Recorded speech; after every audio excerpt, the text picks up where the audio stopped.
Hey guys, Tish here, your go-to girl for car reviews. Today, I'm taking a look at one of the vehicles on the market which is probably, well, no, it definitely is very Marmite. It's a vehicle which resembles a certain character from Up. Of course, it's the Kia Soul EV. This vehicle offers a really good all-round package when it comes to electric. However, it does come in a rather interesting package. Yeah, it's a bit of a brick on wheels, isn't it? But some people like quirky. I like quirky. I'm one of those weird people that really wants to own a Nissan Cube. The quirkier the better in my eyes. And Kia agree with me. They don't think that this car needed any upgrades in its exterior styling. They thought it was perfect just the way it is. Yeah, parents have a way of doing that, don't they? Thinking their child is perfect when perhaps, well, you know what I'm trying to say. But what do you guys think of the styling of the Kia EV Soul? Let me know in the comments down below. In today's video, I'm going to be telling you everything which has changed with the new generation of car, the 2023 model. So if you want to find that out, then please do keep watching. And if you like new car reviews and car content, then please consider going ahead and hitting the subscribe button. Okay, so let's start by talking about this car's styling, because this is a quirky one. The Soul, just like the best people on earth, is unashamedly weird. But I consider weird as a good thing. It stands you aside from everything else on the market, and that can definitely be considered for this car. You may be wondering, doesn't look that different from the outside, Tish? And no, it doesn't. And actually, I'm quite surprised, because when I came to do this review, I'd searched online about the new generation of car, and I was expecting a really big, blingy front grille and a huge, gaping, wide mouth. But actually, for the UK and European market, they didn't think we needed such a big change when it came to this car. And actually, I think that's probably a good decision, as it definitely would have made even more people think that this car was very Marmite. In this package that it currently has, it's a bit more appealing to a wider market. I really like the way that you now have Kia almost suspended in the lights, and they're joined together with this light bar. I really like that little option. You've still got the charge port at the front of the car, which is a little bit controversial. Some people say that they don't really like the charge port to be there. It makes it awkward when you're charging. Of course, it's simple if you just drive straight up to a charger, but it's not always that easy, and we know that. Plus, if you do have any frontal damage, of course, it could make an issue when it comes to the charge port. However, Kia have decided to keep that exactly where it was before, and it's going to feel familiar to previous Kia EV Soul owners. And it's a similar story around the back. Changes are minimal. You still have those massive boomerang rear lights which cover almost the whole of the boot area.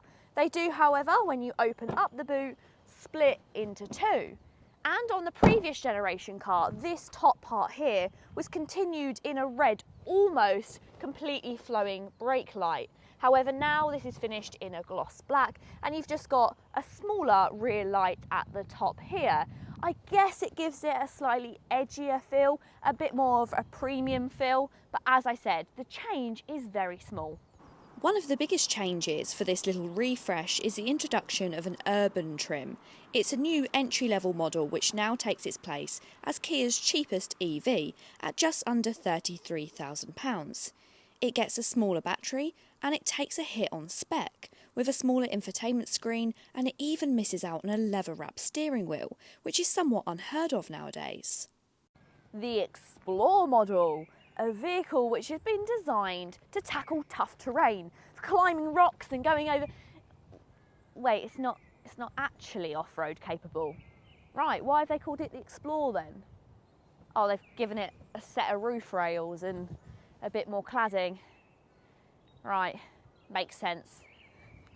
But realistically, though they've used the word explore and they have given it a little bit more of a rugged detail, I mean, could this car ever be rugged? I'm not too sure. Explore really goes down to the battery size. The Explore vehicle has a larger battery which gives you around 280 miles of range, and that means that it's much more practical for going exploring in. You can go on those adventures and not have to worry too much about charging up in between. The suite of specifications is also far more generous. This model will cost you around £5,000 more than the Urban, and it will set you back just over £39,000. The Kia Soul is now only available as an EV, and the top headline for this 2023 car is the fact that it comes in those two different battery options. The entry-level smaller battery, or what Kia are referring to as the standard range, is a 39.2 kilowatt hour battery. It gets a 100 kilowatt motor and it's good for around 145 brake horsepower. In city driving, it can do up to 250 miles. But that really is under strict WLTP testing, and really in real world it's going to do around 170, but that's still pretty decent. And I wouldn't consider that as a small battery, but that's why they're calling it standard, because I guess compared to other rivals, it's actually a very good offering.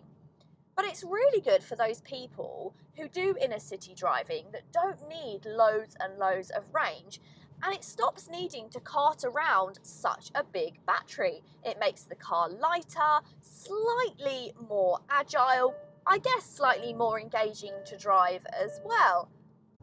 And then there's the larger battery, which is fitted to the Explorer model that I'm driving today. This is a 64 kilowatt hour battery, and it will travel up to 280 miles on a combined cycle.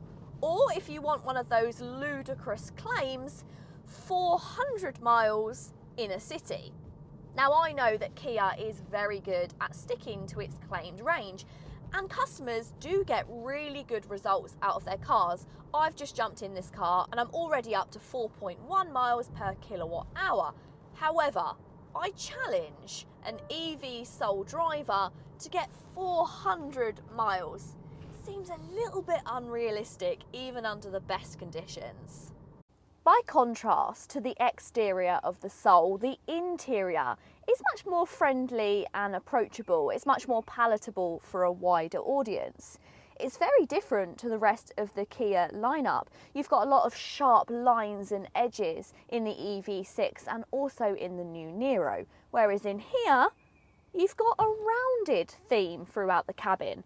A nice round steering wheel, little round sections on it. You've also got a rounded off centre console which houses the infotainment system.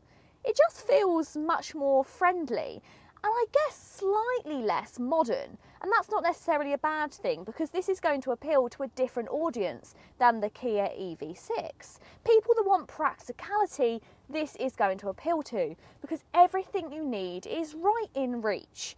You've got things like your heated seats and heated steering wheel just on the centre console. You've also got physical climate control dials as well, so it's really easy when you're driving and you're not distracted. The specification on this top spec model is very, very good, although you'd hope so.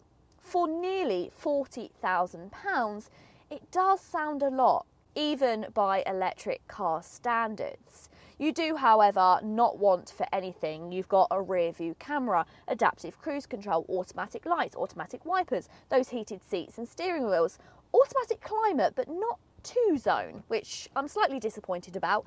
And you also have this nice leather effect as well, which does help to make it feel a little bit more premium. But it's not without its slightly down market materials if you hunt for them. You've got this plastic on the door cards. You've also got a little bit of plastic down the centre console, which is a little bit scratchy. But actually, elsewhere as you come up the cabin, the quality is very good. You've got a nice leather wrapped dashboard, a bit of soft touch leather across the top of the driver's display, a nice leather wrapped steering wheel. So materials are mixed. Though it's not the biggest boot in this market, it does have a very practical opening because almost the whole of the tailgate lifts out, and that gives you a really square opening. So it's great for getting things like wheelchairs or pushchairs in the boot. Inside the boot, the space might be small, but it's also quite practical. Kia actually position the Soul as being one of their smallest EVs on sale, which is surprising because sitting in the back here, it feels really spacious, and I would argue feels more spacious than the Nero EV. I've got loads and loads of headroom thanks to that really boxy shape of the vehicle. I've also got lots of room in between passengers as well, loads of leg room. It's really decent. I've also got 2 USB charge ports, but I guess it is lacking in a way of cup holders. There's not really any cup holders to be found, and you don't have a pull-out armrest, which is a real shame. It takes what is a very competitive rear cabin and then falls short of just those last finishing touches. But if you do carry tall adults in the back, then the EV Soul could be a great option. It doesn't go unnoticed that the Soul seems to lack some of the functionality that you get in the rest of the range. You've got a couple of cup holders up front, but unfortunately they don't have the clever system that you get in the EV6, the Sportage, a lot of cars in the range, which is a shame. You do have these little grooves which keep your cups in place, but it doesn't feel as premium. You also do get a little pocket down the side of the centre console, but despite being an electric vehicle and solely an electric vehicle now, you don't have a hollowed out centre console, so you can't tuck things underneath like you can in other electric vehicles. Just like the rest of the vehicle, the drive of the Soul is just very functional. It's not exactly exhilarating, the steering's quite light even if you go into sport mode. The suspension is nice and comfortable around town, even in sport it's not particularly stiff. You're going to be nice and comfortable driving this car in most conditions, but actually when you do pop it in sport and put your foot down, it's actually quite fun. You don't expect this car to have so much power, but actually it's really responsive, perhaps a little bit too responsive. When it comes to building electric vehicles, Kia can seemingly do no wrong in my eyes. They hit all the key pointers for their different customers. You've got the sporty EV6, you've also got the functional Kia e-Niro, and then you've got this car, the Soul, which does exactly what it says on the tin. It's a really comfortable family car with loads of equipment and loads of safety tech. It's not the most fun car to drive, but you definitely wouldn't look at this car and say, yeah, that's the one I want to take around the Nürburgring. No, but you might say, that's a car that I wouldn't mind taking to the shops and back. And that's exactly what this has been designed for. Even though you do have that top spec Explorer trim with the large battery and 280 miles of range, I don't think it's necessarily essential in a vehicle like this. I actually think the entry-level urban car is going to be more popular with the less range, which seems strange because we're always going on about how important it is to have loads of range. But I think people have realised that they don't need to cart around these massive batteries if they're not doing plus 200 miles every single day. The new entry-level car makes a lot of sense for people that are doing short journeys and want to do their bit for the environment. So there we have it, an electric vehicle with a face which only a mother could love. But luckily, the Kia EV Soul has plenty of mothers which already love them. And I think that it's great it's kept all of its quirky styling. Why change something which already has such a big following? It stands it out from the rest of the market, and that's something that I really applaud from Kia. Plus, of course, if you are looking at getting into electrification, the Kia EV Soul offers a really good rounded package. It's got a great amount of range, it's really practical, you've got loads of equipment. If you want a car which does exactly what it says on the tin, then this one's for you. And what about that entry-level model? It's offering more value for money than ever before, but they have stripped back some of the creature comforts, and have they stripped it back just a little bit too far? Let me know in the comments down below. If you've enjoyed the video, as ever, please go ahead and give it a big thumbs up. And if you want to see more videos like this, then go ahead and hit the subscribe button. Until next time, bye.